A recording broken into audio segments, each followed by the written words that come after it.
House Ways and Means Republicans Committee just dropped a 398-page bill, which would do everything you just heard Trump mention, plus permanently extend those 2017 tax cuts, and that avoids a big tax hike on families, increases the SALT deduction cap, get to that in a moment, increase the child tax credit, new tax relief for small business owners, cuts back on some of the so-called green energy spending, and gulp, it raises the debt limit by a staggering $4 trillion.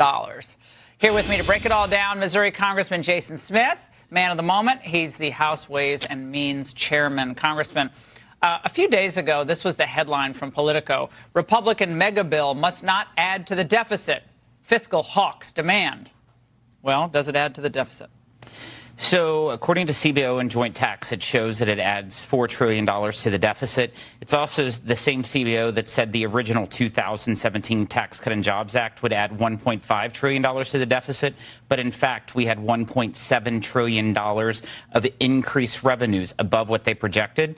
The pro-growth policies that we have within this bill, Laura, are going to only help bring in more revenues within our country, more investment, more jobs from overseas. So you think that will offset what they say is the $4 trillion? $4 trillion's a lot, obviously. The growth, without a doubt. For one thing, making permanent the expiring provisions of Trump's successful 2017 tax cuts will provide more certainty for small businesses. For example, the small business deduction affects 30 million small businesses. And right now, they don't know if their tax rate was going to be 43.4%, around 25%. Well, what about the increase in taxes on those making over $2.5 million, which really busted the Democrats' narrative that Republicans are all for the rich?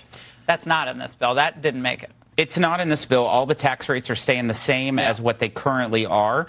What is in this bill is delivering for working class Americans. No tax on tips, no tax on overtime, tax relief for seniors. And we're actually going after those elite universities, special interest, and making them held accountable, including illegals as well. Now, the tax line from the Democrats is kind of predictable, that you all are just taking money from the poor because there are Medicaid, I would call them reforms. I think that's an objective way to refer to what is happening with Medicaid.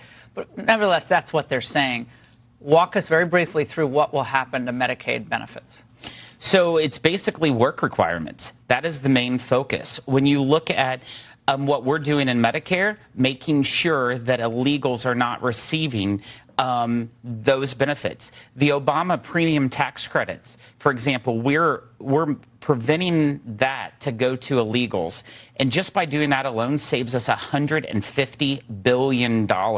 These are reforms. It's going to work. Requiring Social Security numbers for every person who receives any kind of tax credit, tax assistance. That's huge. That's got to save a lot of money. Because they totally scam that, the illegals, correct? They absolutely do. This will save $30 to $40 billion alone. Are there any significant work requirements right now for Medicaid that are enforceable?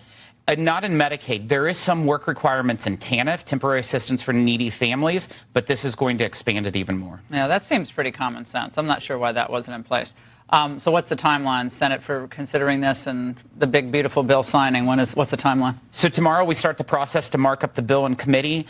We'll send that to the Budget Committee. Hopefully it'll be on the floor next week. And before Memorial Day, get it over to the Senate. We have to have it on the president's desk by July 4th. Oh, no. He wants that done. And what did you want to call the bill versus the big, beautiful bill? I think the USA Act, but I love the one big, beautiful bill. Okay. We just discussed this on Instagram Live, so that's why I'm bringing it back. It's just a sore topic, but I like both titles, but I think the president has the better branding. Congressman, thank you for joining us tonight.